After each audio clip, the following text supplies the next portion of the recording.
देखिए, साइंस के बेटे 25 डिग्री सेल्सियस पर ध्वनि की क्षण कितना होता है? वही अवस्था पदार्थ चांद छोटे से पिघले हो गया है, एल्यूमिनियम का हो गया है 64 डिग्री, निकल का हो गया 64, 60, 40, स्टील का हो गया 59, 60, लोहा का हो गया 59, 50,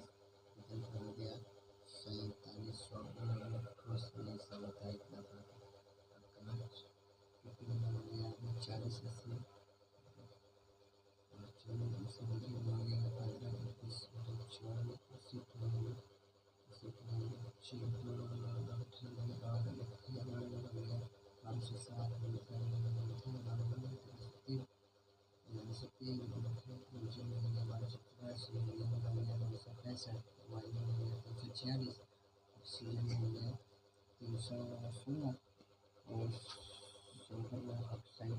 डाइऑक्साइड हो गया 212।